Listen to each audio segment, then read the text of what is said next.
So let's take a look at the next section. We'll cover 2.6 today.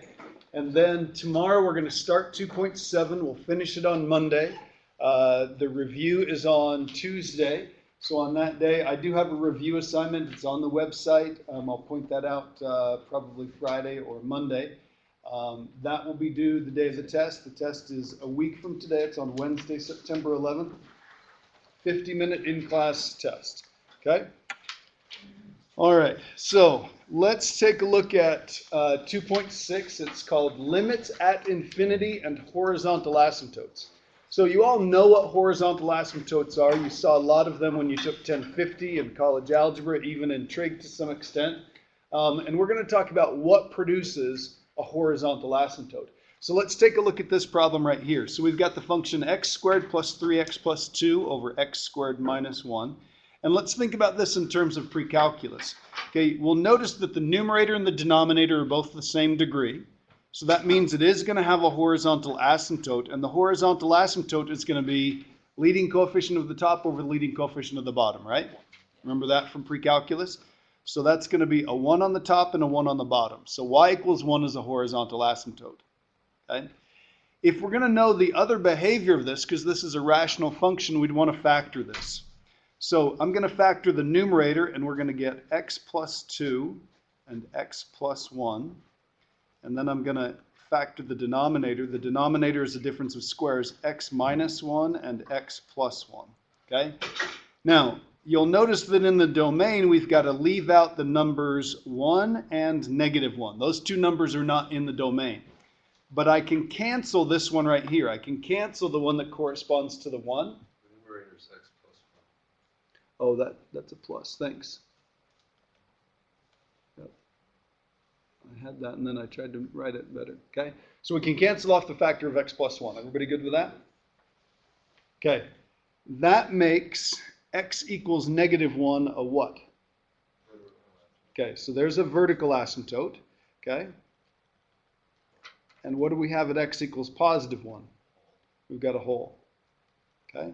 So I've got a hole at x equals 1, a vertical asymptote at x equals negative 1, a horizontal asymptote at y equals 1, and then we check for some other things like where does it cross the axes. So if you plug in a 0, you get a negative 2, so it goes through 0, negative 2, right?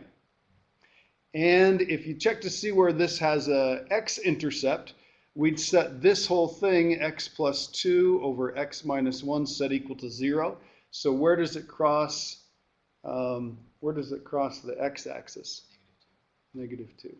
Okay, so negative 2 comma 0. So let's graph this. We've got a horizontal asymptote at 1. We've got a vertical asymptote at negative 1. I'm going to put a little dotted line right here because we've got a hole there somehow. And it crosses at 0, negative 2, so down here, whoops, a little further, and crosses the x-axis at negative 2, so right there, okay? Now, if this is a horizontal asymptote, it's got to run along there, and then it's going to cross through here, and it's definitely not going to turn around and go back up because that would produce another x-intercept, so it looks like that. And then if it goes through 0, negative 2, and runs along here, it's going to look something like this.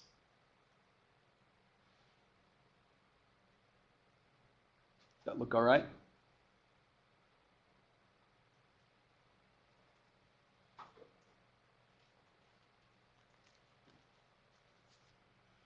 The whole on the left side, that negative 1, not 1. Oh, did I write it backwards? Oh, yep, you're right. Yep, I did. I wrote it backwards. Should catch me sooner. Okay, so hole here and vertical asymptote at 1. That looks better.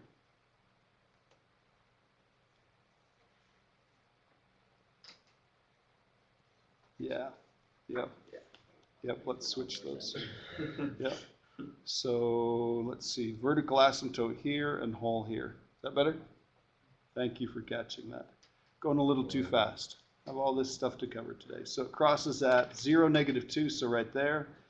and here,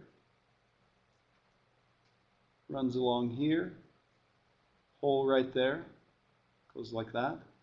And then this one here, it's going to run along the horizontal asymptote, and it's got to go up because it can't go down because that would produce an x-intercept. Does that look better? How's that? Any mistakes there? Got to watch me close. Okay. All right. A couple of sections ago, we spent some time really thinking about these two functions right here. We talked a lot about 1 over x, and we were finding the limit as x goes to 0 from the left and the right side. And the way we did those problems is we thought about it in terms of, okay, the top is a positive number, and the bottom is either positive or negative. That'll help us figure out the sign, and it's getting really, really small, okay? So the numerator was a constant 1, and the denominator got really small. Well, if you're dealing with the reciprocal function, that made the overall quantity get really big, right? Okay, that's why we had a limit of either plus or minus infinity. Okay, well, in this section, we're interested in what's happening at infinity, okay? Out toward positive infinity and out toward negative infinity. That's why the section has the title Limits at Infinity. So if we think about the structure of this problem, if I've got 1 over x, the top is a fixed number. It's a constant. It's the number 1. The bottom is either a really big negative number or a really big positive number, okay? So while the denominator gets really big, what happens to the overall quantity? It gets really small, okay?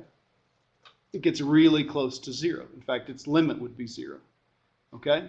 And the cool part about this idea, I mean, really simple to understand here. I mean, we know what the graph of that looks like. Okay? We know that it approaches 0 on either end.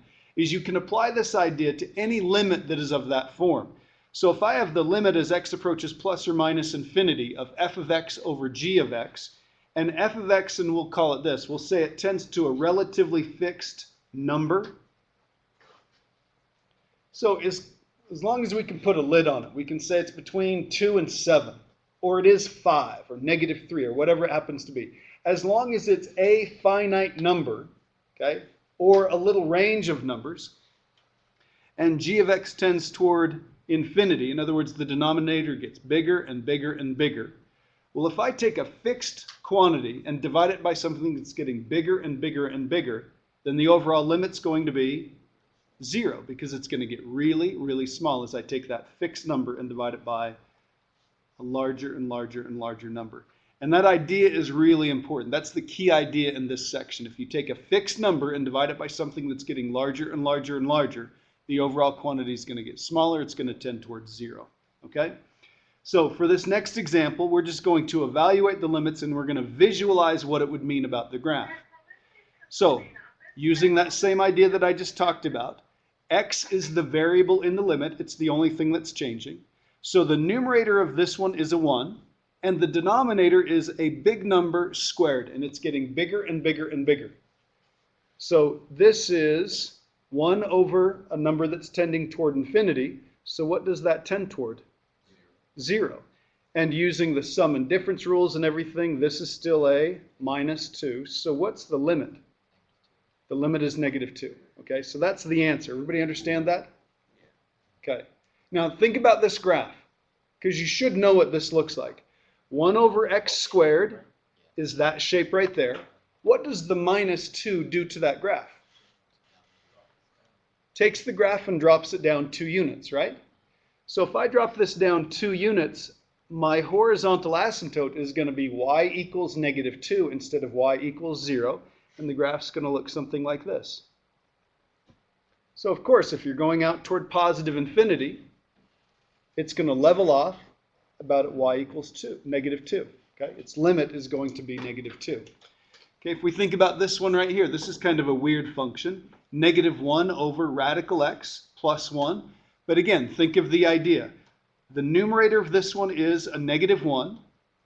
The denominator is the square root of a bigger and bigger and bigger number.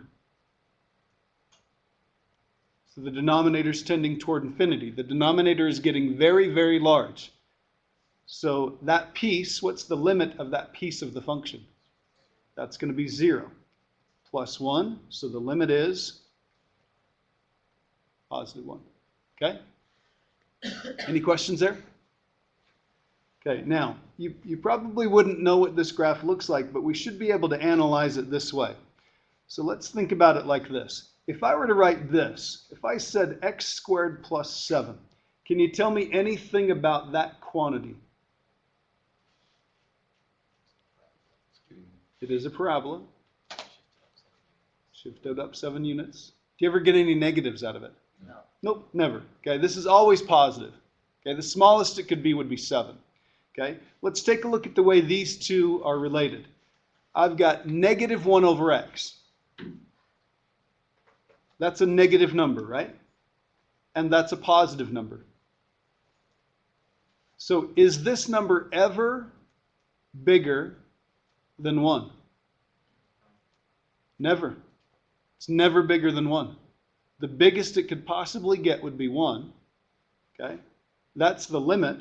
And if you look out here, we may not know what happens over here. Remember, this isn't defined for 0 or the negatives. It's only defined for positive numbers. We know that it approaches 1 out on this end. Okay? It probably does something like this. It probably approaches 1 from underneath because it's always less than 1. But the further we go out on this end, it's going to get closer and closer to 1. So it probably looks something like this, but definitely like that out on that end, out on the right end. Any questions there? Okay, so let's take a look at the next box. It says, if the limit as x goes to plus or minus infinity on any particular function, tends to a single finite number, then we say the function has a horizontal asymptote. So for these two functions right here, one of them fairly familiar and one of them kind of ugly, they both tended toward a single finite number. So out on the right end, it tended toward -2. Y equals -2 is a horizontal asymptote. Out on the right end, it tended toward +1. Y equals 1 is a horizontal asymptote for that.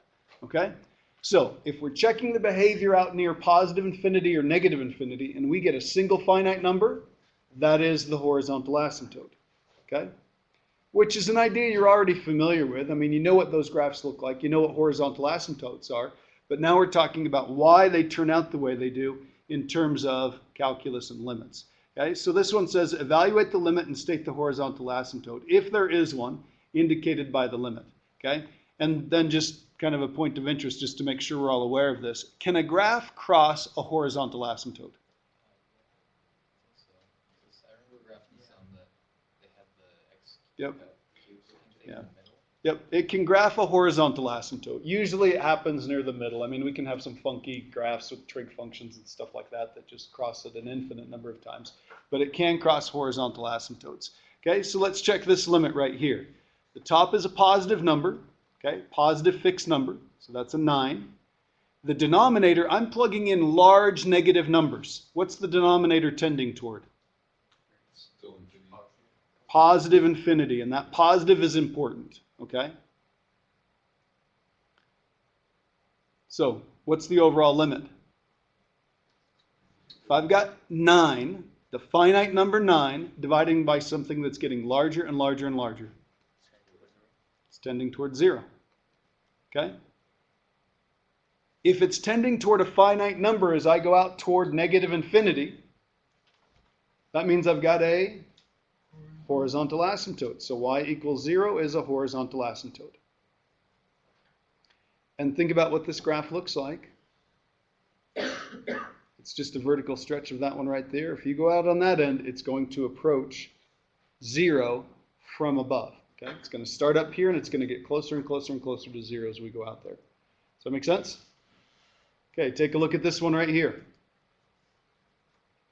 Tending toward positive infinity. This is a -7.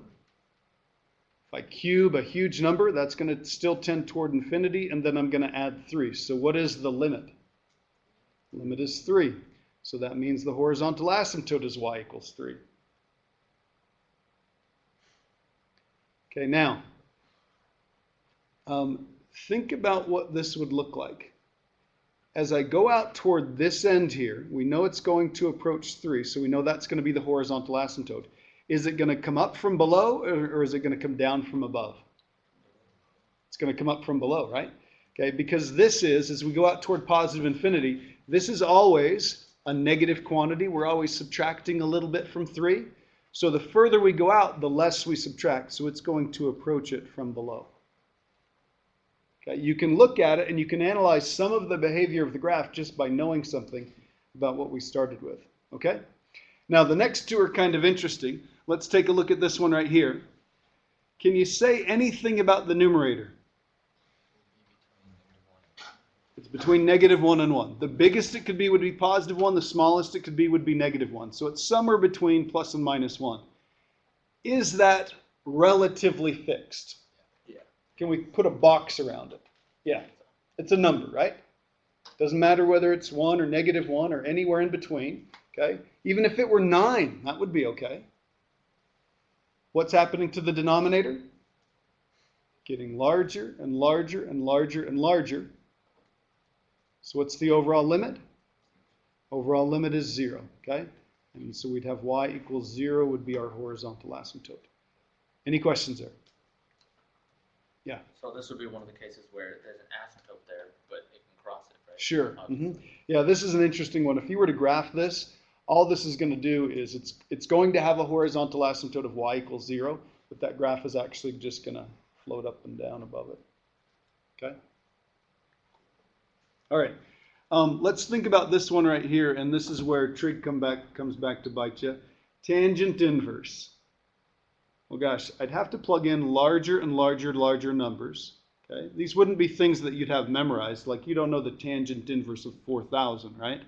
No. But you could type it into your calculator, and if you type it into your calculator and you're in radian mode, does anybody know roughly what you'd get? It's probably not going to be a number you recognize. Does anybody remember what the graph looks like? Let's do this one backwards. The graph of tangent? Tangent inverse. Tangent looks like this. What does tangent inverse look like? Okay, reflect that across the line y equals x. It looks like this. It has horizontal asymptotes instead of vertical asymptotes, and it looks like this. But my question for you is, if we're checking the behavior at positive infinity, what is that horizontal asymptote? It comes up here and levels off around pi over 2, pi halves. Okay? So, by knowing what the horizontal asymptote is, we can say what the limit is. The limit is pi halves. Okay? Because it's pi halves, but it's just. Yeah, that's the period. Yeah. That's the period of tangent when it's the normal way. So the inverse of it is going to be the same direction of the y instead of. Very good. Good description. Okay? All right. So not all functions tend toward a finite number as we tend toward plus or minus infinity. Okay? So take this one right here. What's the limit as we go toward negative infinity for x squared? Yeah, continues going up. So that's going to be positive infinity would be the limit there. Okay? Think about what ln looks like. As we go toward positive infinity, it grows not very fast, but it still goes up and up and up. So that's going to be positive infinity. Think about what sine looks like. We're going toward positive infinity. In order to have a limit, it has to tend toward a single finite number. As we go out toward positive infinity, what happens? Just keeps going up and down. Okay? So that limit does not exist. We could put a box around it. We could say, well, the function is always between -1 and 1. But remember, if we're going to find a limit, it has to go to a single finite number. Okay? And that's not what happens there. Okay? What about the limit as x goes toward negative infinity of x cubed? Think about what x cubed looks like. We're tending toward negative infinity. We're checking behavior on the left end, so that's going to be negative infinity. Okay? So these don't have asymptotes. Horizontal asymptotes. None of those have horizontal asymptotes. Okay? So if you take a look at the next example, it says evaluate using your knowledge of polynomial functions. So let's think about this for just a second. Okay, this is 4x to the 6th plus 5x minus 1. And we're checking the limit as x goes to negative infinity. So we're checking the behavior on the left end. All right? Now, if I were to plug in a huge negative number, let's say I plugged in negative 1 million. If I take negative 1 million and I raise it to the 6th power and times it by 4, that's a 4 followed by 24 zeros. That is a gigantic number. A gigantic positive number, right? Then all I'd do is I'd subtract 5 million. 24 zeros and you're going to subtract 5 million. Is that a big deal? No. And then you're going to subtract another one. Even bigger deal. Okay? What's the limit as x goes to negative infinity for this function? It's positive infinity. The other thing that you can recognize, and hopefully you remember this from 1050, is if it's an even power and it's multiplied by a positive coefficient, its end behavior is going to mimic x to the 6th. So we're talking about the behavior out near that end. Yeah, it could have some wiggles in here or something like that, but we're talking about that behavior here. It starts up here and it ends up here. Okay? Let's take a look at this one. The one that's going to have the most influence on the shape is this guy right here. So think about what x to the 7th looks like. What would happen if you multiplied it by a negative 8? That graph is going to do something like this. Maybe have a couple wiggles in it and go like that. And we're interested in the limit as x goes toward infinity. That one is negative infinity. Any questions there? Yep. So what we're talking about here is something called a dominant term. Okay? You can tell a lot about a function by knowing what its most dominant term is. What has the most influence on the shape? And it can be a different term depending on whether you're looking at plus or minus infinity, looking at behavior around 0 or near a vertical asymptote or something like that. Okay? For polynomials, the most dominant term is always the term with the highest degree, as we saw above. That one right there was the most dominant term, and that one right there was the most dominant term. So if we look at a nasty mess like this, 3x squared plus x, radical x, and then minus 17, of those terms there, which one has the most influence on the shape? 3x squared. So its end behavior is going to mimic something like that. And which end are we interested in? The right or the left? Right. We're interested in the right. Not that it would matter on this one because they both tend toward positive infinity. Okay? So that would be the answer on this. What would happen if the 3 in this problem, the leading coefficient, what would happen if it was negative? Yeah, then it would flip it upside down, and then it would be negative infinity for the limit. Any questions there? Sure?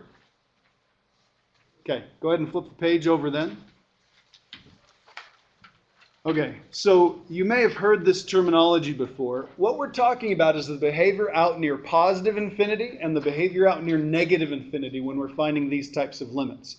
Okay, so out near the right end or the left end. So for that reason, sometimes we'll call this, what's the end behavior of the graph? What's the end behavior of the graph?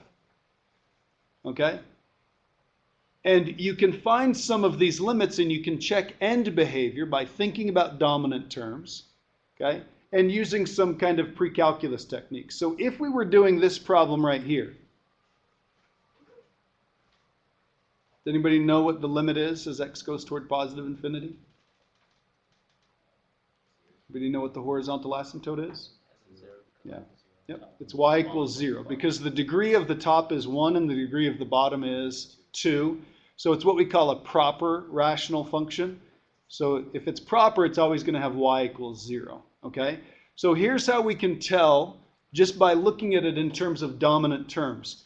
The term on the top, when you're plugging in a big number, the term on the top that dominates the shape is a 2x. So the top is roughly like a 2x. The bottom is dominated by the x squared.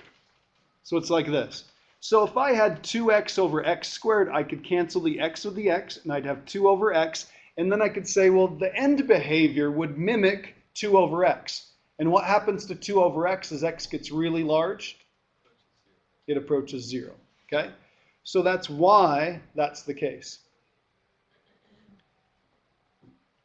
Now, that's a decent argument, but hopefully that's not enough to satisfy you, because why can we just, really, algebraically, I can't cancel those x's. I can't cancel them because they're parts of terms. Yeah. I think it would work because you're looking at just the dominant terms, and that's what defines what the overall graph looks like. Yep. Okay. That's a good argument. Okay. But that's not mathematically proving anything. That's not proving why this is 0. Okay. It's a good argument and everybody understands the argument. Yeah, the top's like a 2, the bottom's like an x. Sure, that's going to go to 0. So the way we can do this, the way we can actually show this, is we can use some of the limit laws to verify this, and a little bit of algebra that most people wouldn't think of. Okay?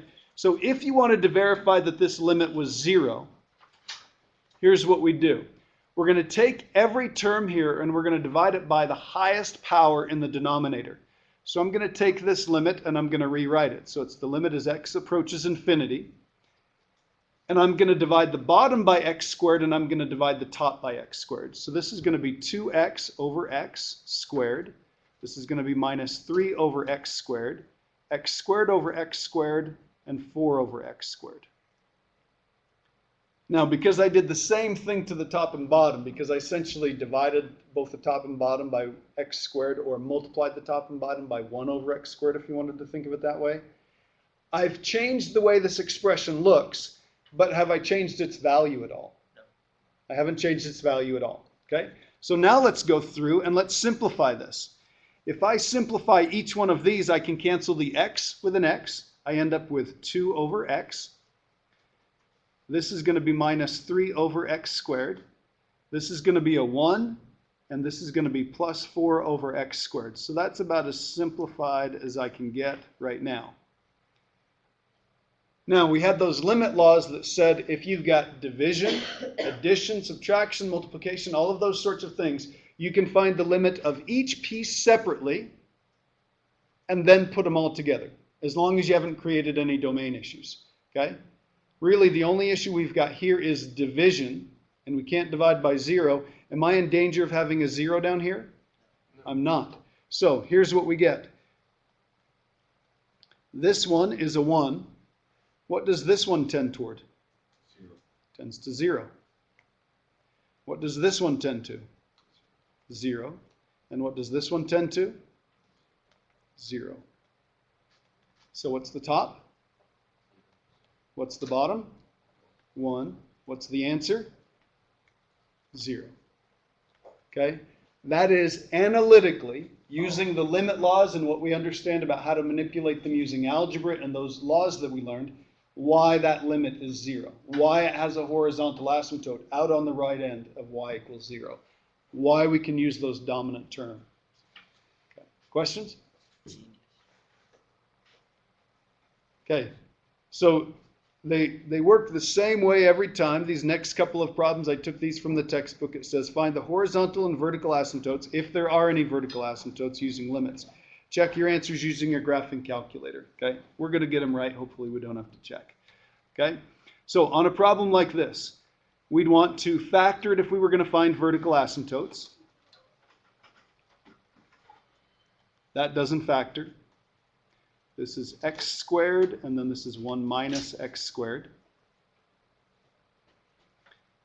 If I kept factoring, 1 minus x, 1 plus x.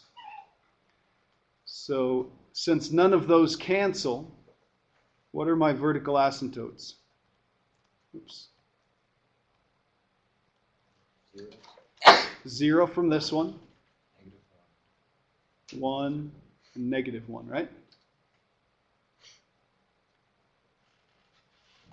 Any questions? You also have a horizontal asymptote at -1. We do. We'll find the horizontal asymptote in just a second. Okay? So, what is the horizontal asymptote here, and how can you tell? You have the -1 times x to the 4th on the bottom. Okay. And you have x to the 4th on the Highest degree on the bottom is a 4. Highest degree on the top is a 4. So they have the same degree. So it's going to be the leading coefficient, a 1 on the top and a -1 on the bottom. So the horizontal asymptote is going to be y equals -1. So got that and got that. So what does that mean the limit would be as x approaches plus or minus infinity? It would be -1, okay? Now, we would like to verify this. We would like to make sure that this is actually correct. So here's what we do. We're going to check the limit as x approaches either plus or minus infinity. So we're going to divide every term by the highest degree power in the denominator. So this is going to be 1 over x to the fourth, x to the fourth over x to the fourth, x squared over x to the fourth, minus x to the fourth over x to the fourth.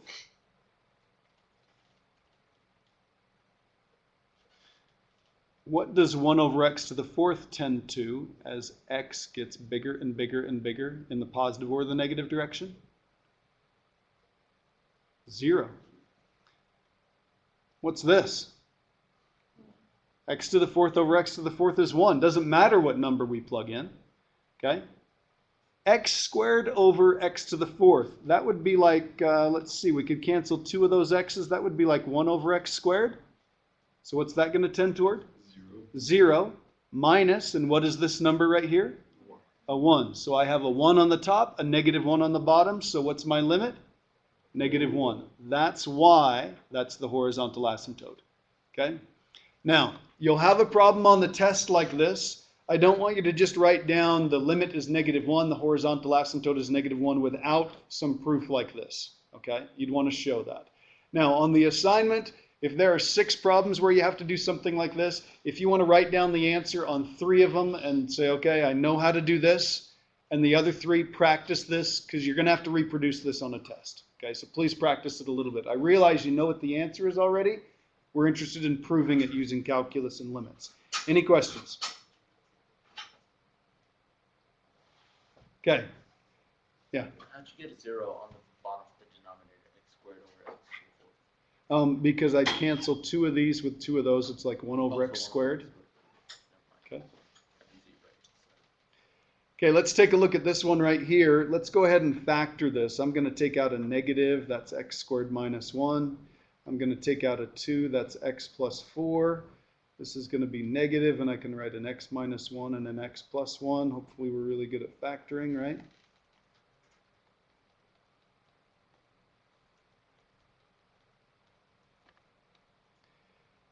Do I have any vertical asymptotes?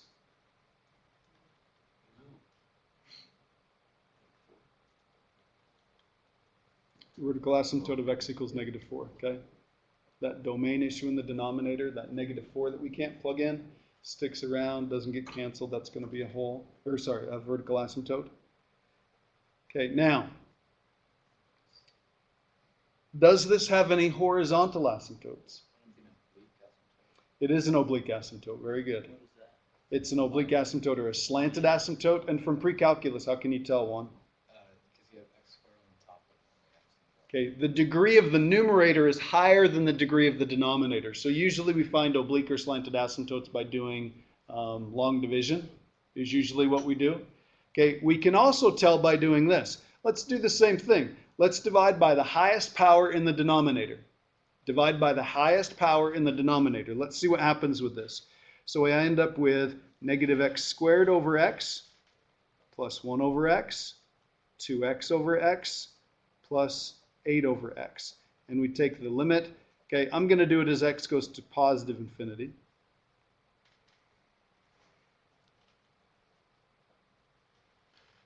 So this is a minus x. This tends to, let me write this down. Plus 1 over x. This is going to be a 2, and then this is going to be 8 over x. Okay, and I'm going to change colors so we can keep these straight. That's a 2, right? What about 8 over x? 0. What about 1 over x? 0. Okay, and what about -x? I'm plugging in large positive numbers.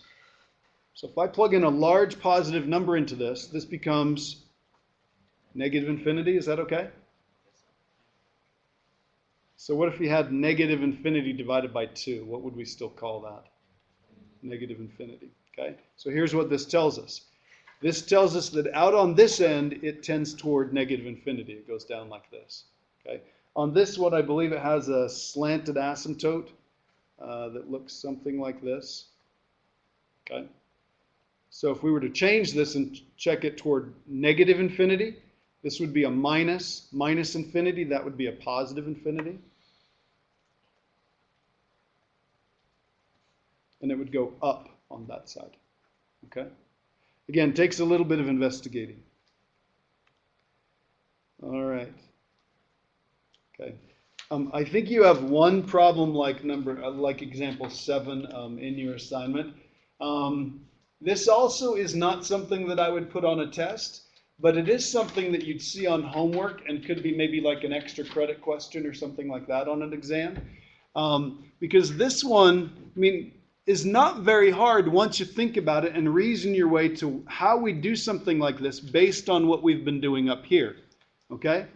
So let's think dominant terms for just a second. What's the most dominant term on the top? 10x cubed. What's the most dominant term on the bottom? 25x to the 6th, but it's underneath a square root. So if 25x to the 6th is the most dominant term underneath the square root, what would it be if we applied the square root to it? So the bottom would kind of act like a 5x cubed, right? And the top acts like a 10x cubed. So what would you guess is the limit? 2. You'd guess it's 2. How would you prove that it's the limit?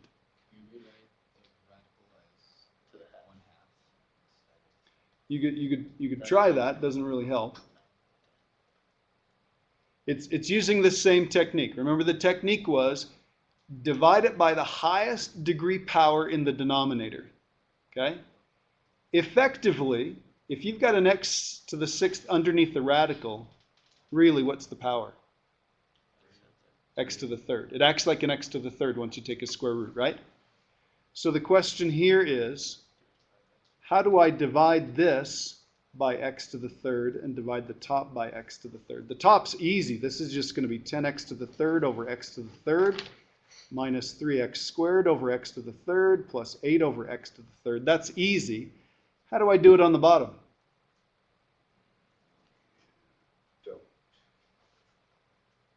You do. You can't just slide that underneath the radical, though, can you? It has to have a radical on it.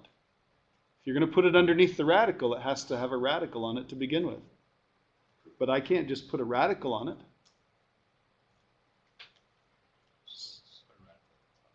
Yeah, unless you divide 1 with 6. What's that? You make it the square root of x to the 6th. Okay, so here's what we're going to do. Isn't this, so we want to divide by x cubed, right? Isn't this the same thing as the square root of x to the 6th? Yeah. So what we're going to do is, if I divide the bottom by the square root of x to the 6th and divide the top by x to the 3rd, I'm doing the same thing to both the top and bottom, okay? And once I slide it underneath there, then I've got 25 x to the 6th over x to the 6th plus x to the 4th over x to the 6th plus 2 over x to the 6th. Okay, pretty clever, isn't it? Yeah. So I get 10 here minus 3 over x plus 8 over x cubed. Tell me if I make a mistake. Here I get a square root of 25 plus 1 over x squared plus 2 over x to the 6th. And again, we're not thinking in terms of limit laws, but in effect, isn't that what we're doing? We're using limit laws here. I'm finding the limit of each piece separately, and then I'm putting all those pieces together, and I don't have any domain issues because look what's in the bottom. Something that's not a 0. So I get a 10, I get a 0, and a 0. I get a square root. Again, the fact that we can find the limit, then apply the square root. I get a 25, a 0, and a 0. So on the top I have a 10, and on the bottom I have a 5, and lo and behold, whoops, there's the 2 that we thought it was. Easy to reason your way to what the answer would be, a little more complicated in going through and actually proving it. Okay? Yeah. Any questions? Okay, so let's talk really quickly about the transcendental functions. Transcendental functions are functions that don't have any closed algebraic form. So they're not like, they can't be represented with polynomials, okay, at least finite polynomials, okay? So they're functions that are kind of derived by definition, if you want to think of it that way. So it says, determine the end behavior of the following transcendental functions. What's the behavior on the left as we approach negative infinity? Y equals 0. It would have a limit of 0. What's the behavior on the right? Infinity. Okay? Ln x. It doesn't really have any end behavior on the left because we can't go to negative infinity. It does have end behavior on the right. It goes toward positive infinity. It grows very, very slowly, but it does continue to grow. Cosine of x, a trig function like that. That is a transcendental function, and it looks like this. Does it have any end behavior? Nope. Because it doesn't approach infinity or negative infinity, and it doesn't approach a single finite number. E to the negative x. Horizontal flip, reflection across the y-axis. End behavior over here. Now on the right end, it's y equals 0, and on the left end, positive infinity. Okay? This should just be a good reminder of stuff that you learned in 1050. Okay? These may be a little bit more complicated. Absolute value of ln x. Well, if you were plugging in a positive, it would just look like ln x. So it would look like this one right here. Can I plug in a negative now? Yeah. I can. And I get the same values on either side. So what I've made is an even function here. It's still not defined for 0, but that's what it would look like. So what would the end behavior on both ends be? Positive infinity. It's going to get larger and larger and larger the further we go out toward the ends. Okay? What about the ln of negative x? Now you can only plug in negatives, so it looks like this. Okay, so we've kind of traded behavior here from the one above there. Okay, again, we're talking transformations here. That's really what we're talking about, is what happens when you transform a function like this. Change the x before the function operates to make the shape. Okay, 1 over e to the x.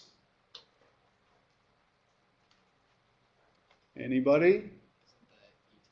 Thank you, Juan. It's the same as this one right here. It's exactly the same. 1 over e to the x is the same as e to the negative x, so it's going to look just like that. Okay, a little bit of a trick question there. And then think about this guy right here, 1 over ln x. It's the reciprocal of ln x. So if the original graph looks like this, so let me change colors here. Here's what ln x looks like. Let's think about this. Let's see if we can figure this out. See if we can figure out what the graph of 1 over ln x would look like. Okay. These numbers right here on ln x are really big negative numbers. What happens if you take a really big negative number and flip it over?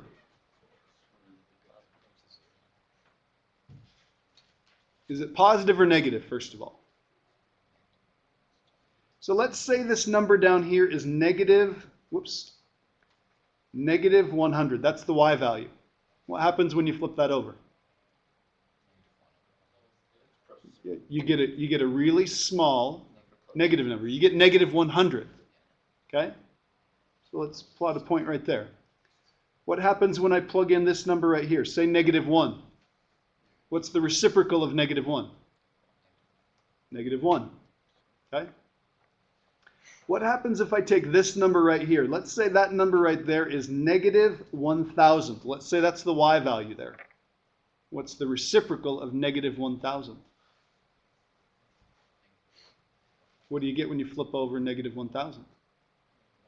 Negative 1,000. You're going to get something that has a vertical asymptote. And why does it have a vertical asymptote? That value right there is 0. 0 over 1. What happens when you flip 0 over 1, or 0 over 1 over? You get 1 over 0. You get something that's undefined. Okay? So you'd have that. And then let's check over here. Let's take that number right there. Let's say that number right there is 1/1000th. What do you get when you do the reciprocal of that? You get 1,000. You get a gigantic positive number. Okay? Let's say this number right here is 1. What's the reciprocal of 1? 1. Okay, so it's going to go through 1. And then the rest of these out here, these are huge positive numbers. What's the reciprocal of a huge positive number? A small positive number. It's going to look something like this. Okay? So that's what the graph looks like. You can see what the end behavior would be. It's going to approach y equals 0 over on this end. Okay? Can anybody tell me what that point is going to be? Is it? If you plug in E, you get 1 Okay, very good. Very good. Okay? I think that point's on the graph. You can check us. Throw that in a calculator and see if we got it right. Okay? All right. Almost done. Okay, if you flip to the last page, we've covered all the ideas. Okay? This says most rational functions, logarithmic functions, exponential, and trig functions have asymptotes. There are a couple of trig functions that don't have asymptotes. Which two are they? Sine and cosine don't. Why don't sine and cosine have asymptotes? They're not defined using division. Okay? The other ones are. Okay? Now you've got a couple problems that just give you some information, kind of like what we've seen before. And remember, when we had problems like this before, I said, if they tell you a point on the graph, graph that point. Here's a point on the graph. F of 0 is 5. So we're going to go 1, 2, 3, 4, 5, and we're going to put a point right there. If we approach 0 from the left, from the negative side, the limit is 3. So all we have to do is get close to that.